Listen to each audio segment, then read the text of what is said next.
Okay, so in last lecture we already studied about the introduction part and histological part about the microbiology. So from the last lecture we got these new terms, two new terms, biogenesis and abiogenesis. So basically on the basis of these two terms, biogenesis and abiogenesis, several scientists or microbiologists put their own theories. So, in today's lecture, we have to see what is the process of biogenesis and what are the differences between the process biogenesis and abiogenesis. So, first we will see how many scientists which are going to prove their theory according to these their subjects. Either it can be by the biogenesis or it can be by the abiogenesis. So this was a quote that was given by the Louis Pasteur when he prove all the things which he think they can be come into the existence. So the he said the secret of the reaching my goals lies solely in my tenses. So basically, all the effort he built inside their experiment or anything, whatever he did for whole their life. So basically, that was so hardworking to get abundantly all the theories of abiogenesis, which has been led by many scientists before him. So there are a lot of foundations has to be made for binding a particular theory. So that's why Louis Pasteur have to work very hard for proving what earlier scientists was wrong about. So first we have to see the introduction and overview part. So like what are the basic definition of abiogenesis and biogenesis. So biogenesis, if we talk about the term is indicating about the biosynthesis. Okay, so if we talk about the anything which have a life inside them, or which can be synthesized by something which are living. So these living things or the synthesis from the living things that will be called as the biogenesis, and opposition to the biogenesis, the thing which cannot be synthesized from the anything living, or you can say the any theory which have a origin basis of the non-living pattern, that can be called as a abiogenesis. So here, biology is a science progressed by the observation. So basically, as we are talking about our field is the biology. So this a kind of science which need the observation and proofs. Until and unless you cannot prove anything, you cannot let them to any discovering pattern. So basically there are several series of the observations, and you can say there are observational series, there are proving series, practical series. There are a lot of things which have to be done for proving one single point inside the biology department. So the hypotheses proposed by early scientists were rarely tested by experiment. But when we talk about the abiogenesis, and you've seen in the discovery era, we talk about the four eras in the history of microbiology. The very first was the discovery era, second was the transition era, third was the golden, and fourth is the modern one. So when we see the scientists how was they doing in the discovery era, they were no any test confirmation, no proof theories has been given in the era of the discovery era. So that's why they call them they are just hypothesizing something. Like if we wanted to assume some results, like we think like this thing can be happened this way, but we don't have any kind of proof. So that's why these thing in the abiogenesis that has been told, like the hypothesis just have to made on the assumptions. So if their assumptions cannot be tested, so these things come under the abiogenesis method of viewing something. Next, if we talk about abiogenesis more, so like there is some example they have been given to define it. Like the pond dries up, no fish or frogs. Rain comes, fish and frogs. So they are some visualization effect. Like you are visualizing something, like if the rain will become, then the fish and frogs will be here. If the pond dries up, there will be no fish and no frogs.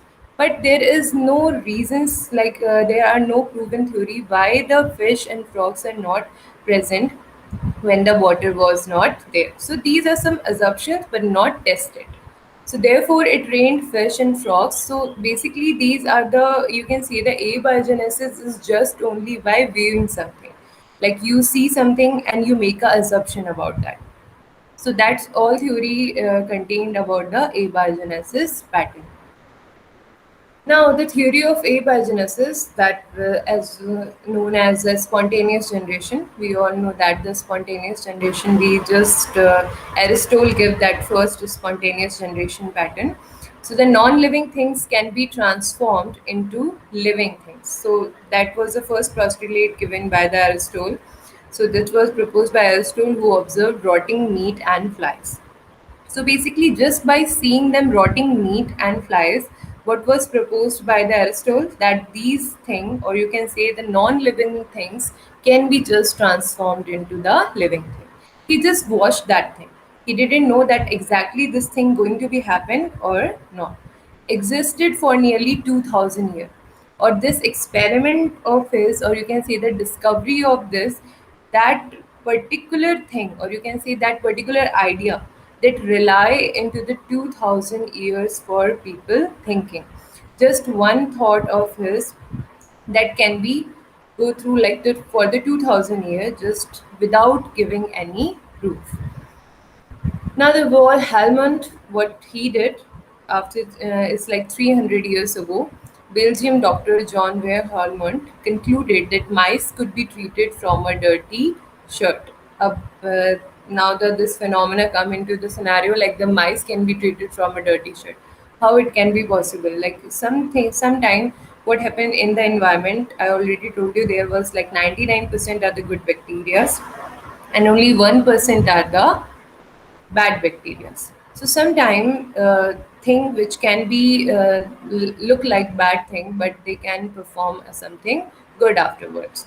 So this the same phenomena happens in the Von Helmont case. He placed grains of wheat and a dirty shirt in a container, and in 20 days mice appeared.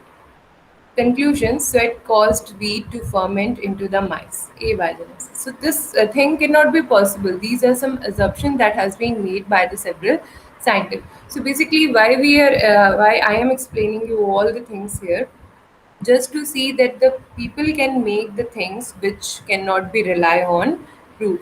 So that's whole the process. If you are seeing something and cannot be proving that thing, particular that thing, so that can become under the abiogenesis pattern.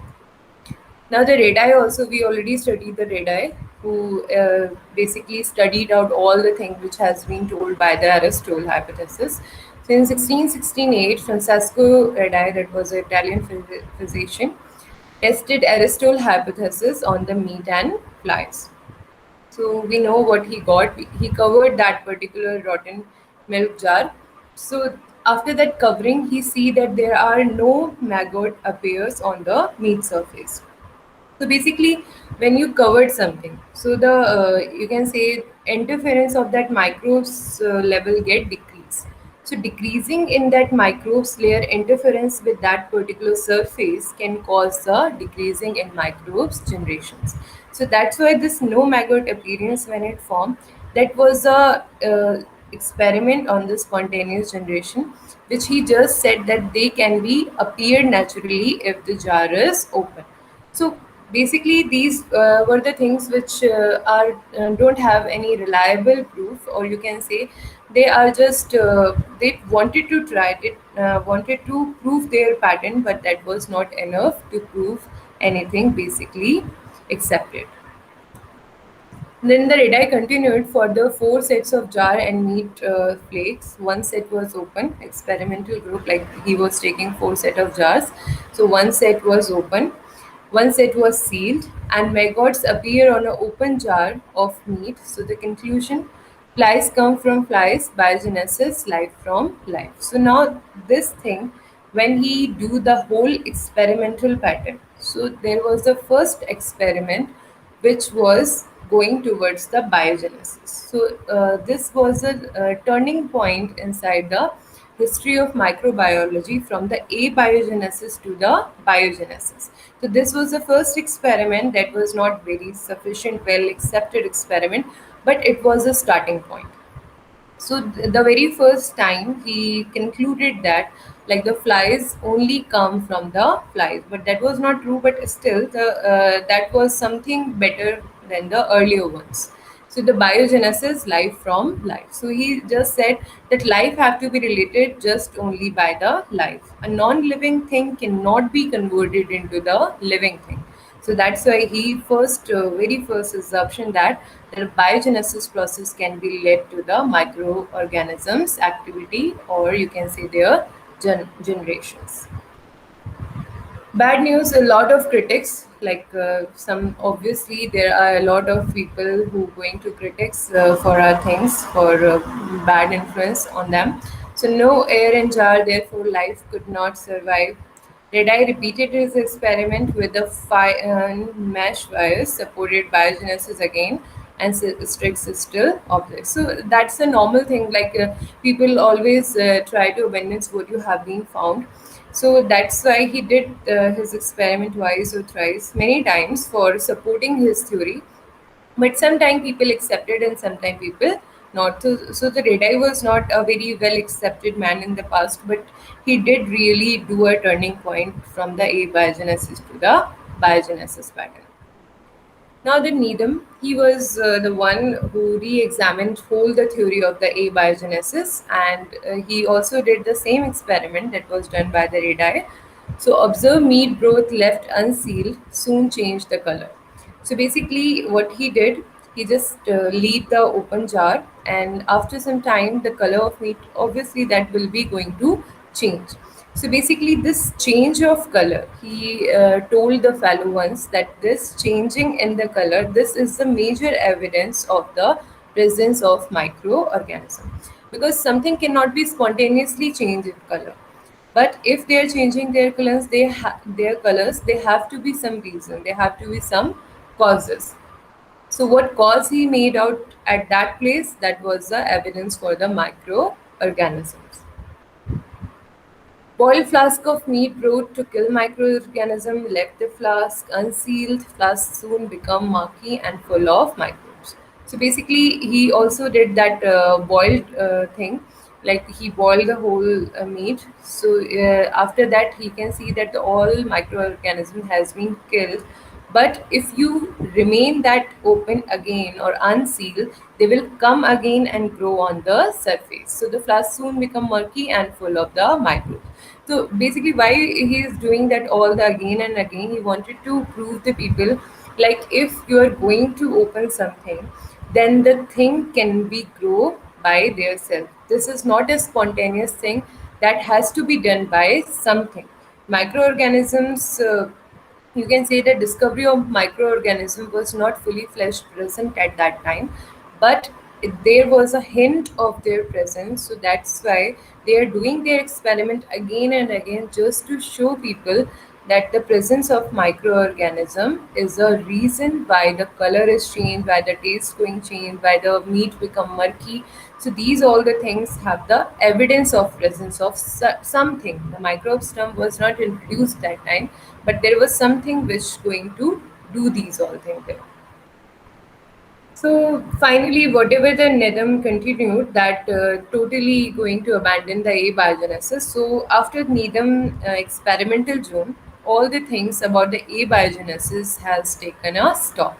So after that, no one going to believe in the abiogenesis, because everyone know that now we have something which going to cause these all the properties of the rotting or septic properties, anything which going to be harmful inside anything or disease, they have several causes. So sent many scientists down the wrong path. So basically the whole Nedham phenomena that has been abandoned many theories about the abiogenesis. Now the Lazaro Spallanzani, 25 later, Spallanzani repeated experiment carefully, boiled flask longer and sealed flask. Critics again object to the sealed flask. Sealed flask was a major myth at that time. Like they are saying, if the flask will be sealed, that there will be no life. So if you are talking about the biogenesis process, so how will be taken if there will be no air? Because air is a fundamental need. But at that time, we don't know anything about the aerobic or anaerobic conditions. So these was a major point, and that was a problem for scientists to proving their point, because they do not know anything about the anaerobic bacteria. So that's why that was a major issue. Like if there is no life, so there will be no biogenesis. So that was a problem, but they will let it out after the Pasteur do their work. So the final blew Louis Pasteur.